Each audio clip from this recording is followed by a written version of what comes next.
I'm very happy to be here and share some of what I know on planned giving with you. Please note that my presentation is general in nature.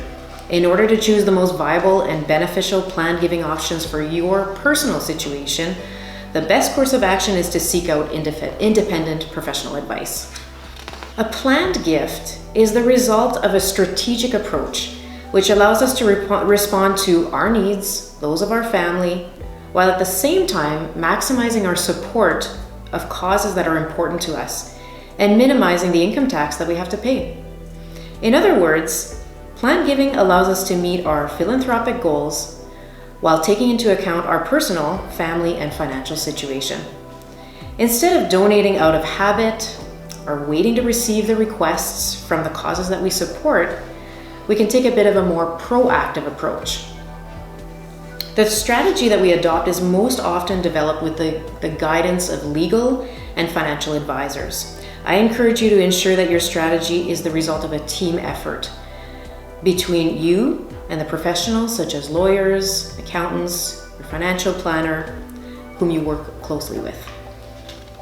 It's also recommended that we ensure that our planned gifts correspond to the future needs of the charity in question. We want to make sure that the donation that we have in mind can be received and can be used towards the cause that we intend to support. To do this, it's recommended that you include among your advisors a representative from the charity. A planned giving strategy doesn't exclude the possibility of continuing to make one-time donations in response to needs that are expressed by the charities that are important to us. A good starting point with all financial and strategic planning is to take the time to reflect and establish your vision and your objectives. What are your short-term goals? What are your long-term goals? Which causes are important to you, and which sectors would you like your donation to have an impact on?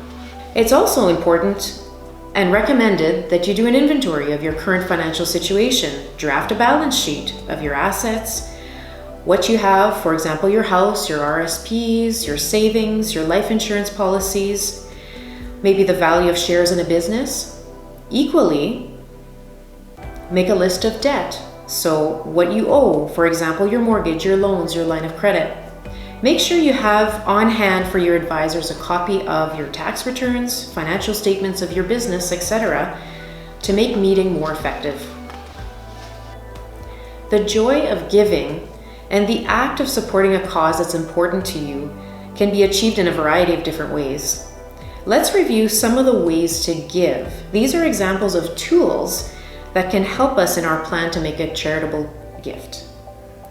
An immediate gift of money can satisfy one or some of the priority needs of a cause. For example, the purchase of a new roof for a church. Or a sum can be deposited into an endowment fund to respond to needs in perpetuity. Such a gift comes with immediate tax benefits, which I'll discuss later. A bequest is a donation that's made after our death. It allows us to use our financial resources while we're alive and make a considerable donation through our estate. For example, an individual who's retired and who has just enough revenue to live comfortably, but owns a house that perhaps is valued at $325,000, for example, could choose to make a considerable bequest without sacrificing his or her lifestyle. Or again, a young couple who needs its revenue to provide for their family today and who has a life insurance policy, for example, could choose to include a bequest in their will while responding to the needs of their family. A bequest can consist of a donation of cash or specified goods or the residue of the estate and offers tax benefits for you or your estate. More specifically, an official charitable donation receipt that can help you reduce your income tax to pay the year of your death, as well as the taxes paid in years preceding your death. There's also an advantage to the charities you're supporting. In the case of a bequest, the charities will benefit from your support after your death. So it's a continuation of the support that you have given throughout your lifetime. This helps to ensure the future of these charities. The final example in this is the donor advised fund, which presents also many benefits.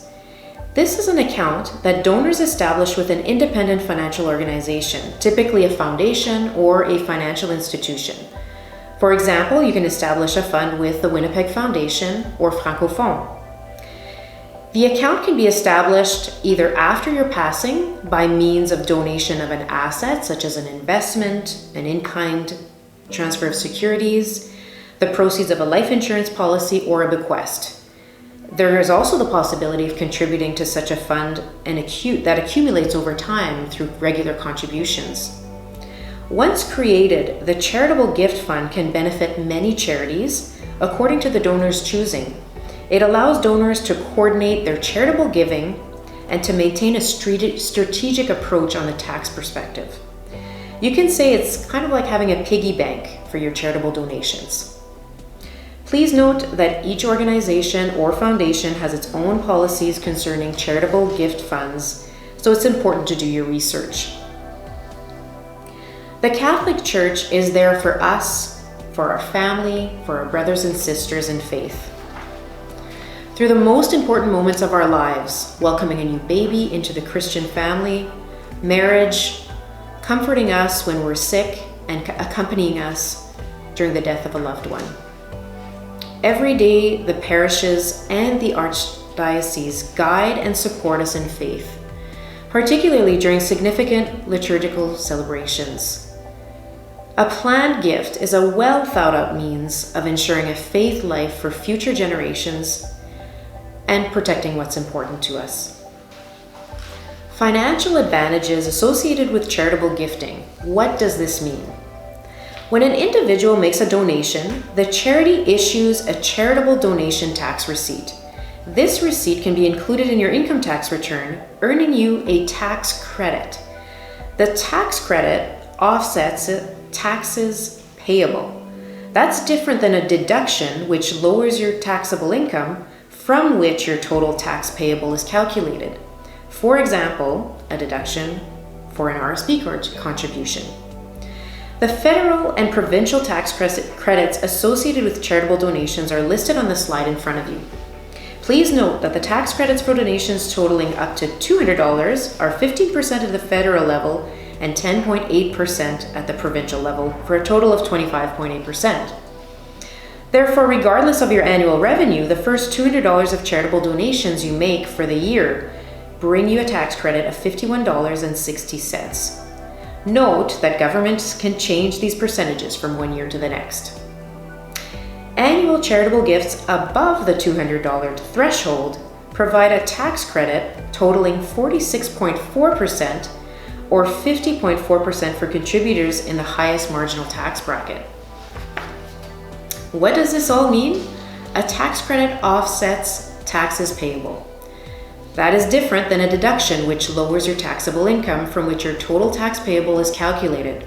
As an example, the deduction for the RRSP contribution.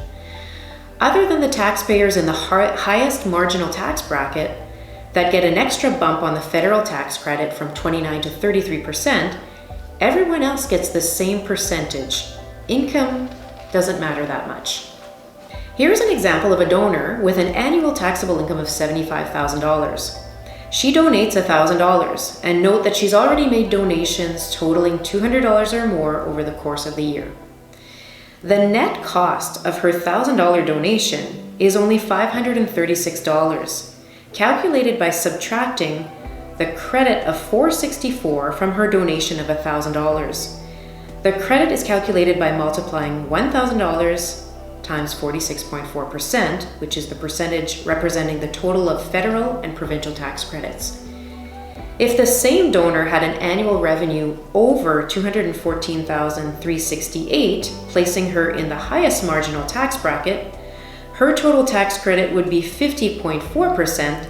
Therefore, the net cost of her donation after taxes would be only $499. Please note, you must have a source of taxable income to be eligible to obtain tax credits.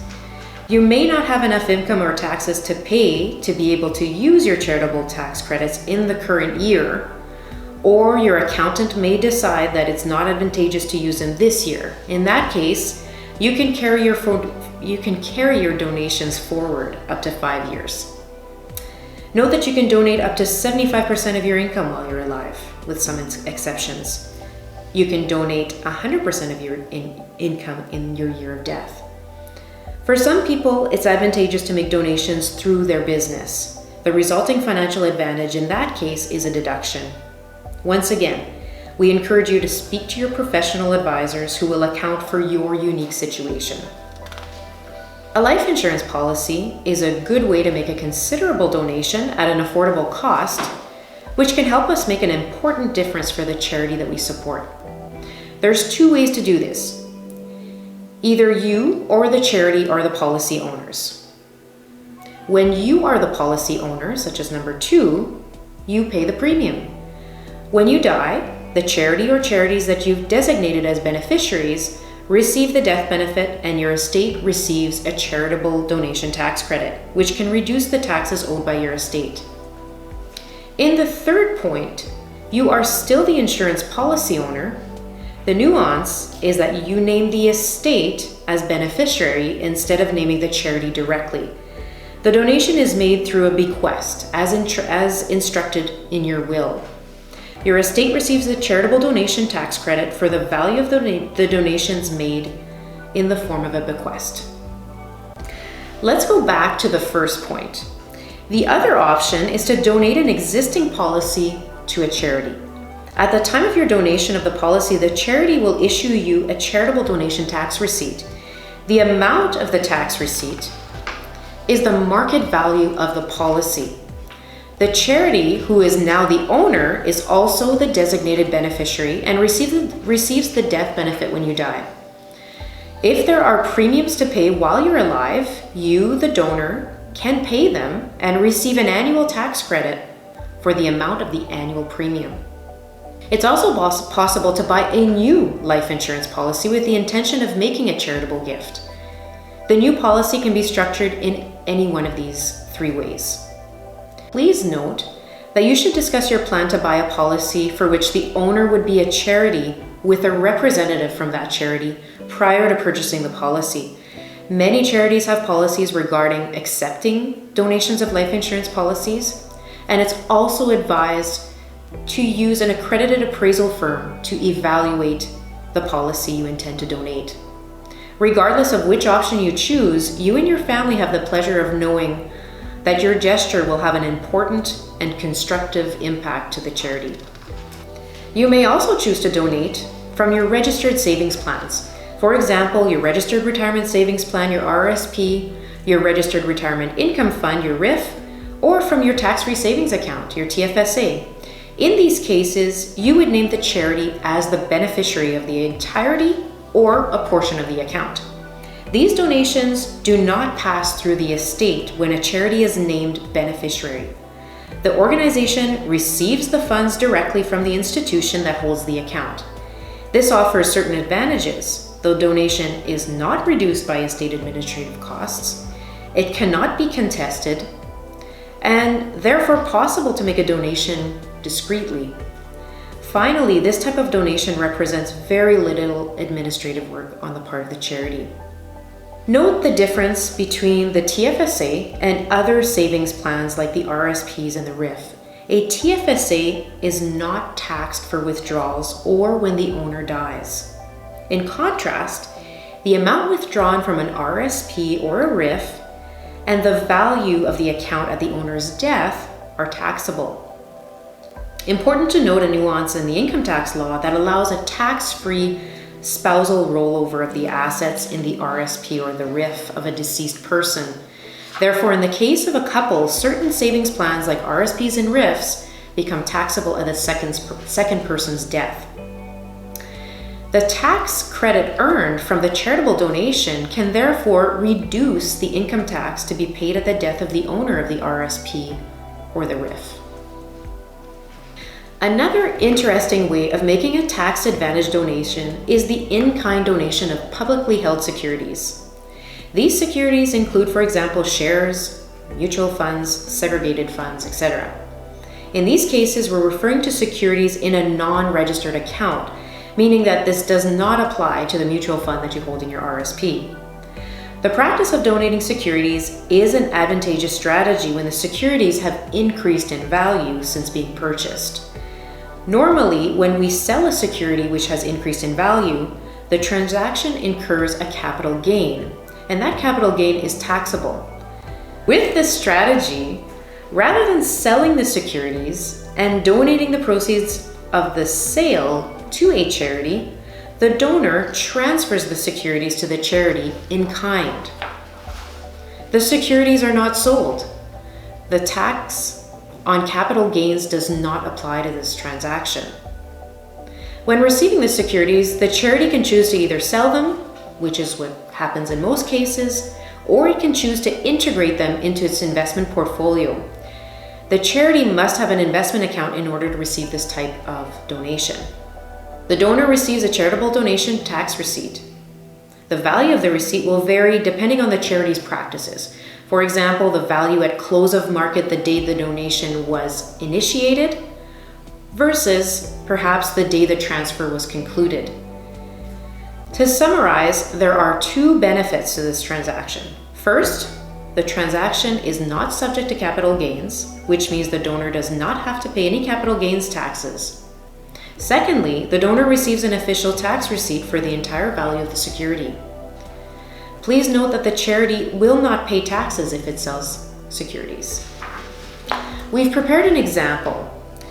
In this example, company ABC stocks have an unrealized capital gain of $80,000. According to the graph, they were purchased for $20,000 and their current market value is $100,000. The difference is the unrealized capital gain. If ABC stocks are sold and the proceeds of the sale are donated to a charity, a capital gain is realized. 50% of this gain is taxable. In this example, the donor adds $40,000 to his or her taxable revenue. Taxes would be paid on $40,000 according to that individual's marginal tax bracket. If instead the stocks are donated, that is, transferred in kind to a registered charity, the capital gain is not taxable. The donor receives a charitable donation tax receipt for the value of the gift, $100,000. If the donor falls into the highest marginal tax bracket, he or she would receive a charitable donation tax credit of $50,400. Note, this is an example, and it's been simplified to illustrate the concept. The tax brackets and the tax credits vary from one province to another and from one year to another. Further, the policies for accepting securities from one charity to another will vary. It's important to clarify everything with your advisors, such as your accountant, as well as representatives from the charity in question. Please note that you can donate securities to a parish, to a Catholic school, to the Archdiocese through the Archdiocesan Investment Account. Contact the development officer if you're interested in this option. Up until now, we've discussed many tools and strategies that can support a donor in their short and long-term charitable giving objectives. The strategy to develop with the help of your financial professionals and legal professionals may incorporate a few of these tools, which can work together. I want to remind you one last time that planned giving is the result of a strategic approach, which allows us to respond to our needs, the needs of our family, while at the same time maximizing our support to causes that are important to us and minimizing the income taxes that we have to pay. It's a win-win approach. That brings us to advice for maximizing the impact of your planned giving and ensuring its success. First of all, it's important to take a step back and review your objectives. If you're consulting with more than one professional, make sure that their efforts are coordinated. Document your plan. Discuss your plan with your loved ones before, during, and after. Discuss your plan with charities that you intend to support, which for them helps to make long-term plans and allows them to thank you appropriately. Furthermore, if you agree to speak of your decision publicly, your testimony can encourage other donors to be generous towards the charities that you hold dear. I hope this presentation was helpful to you, and I thank you very much for your participation.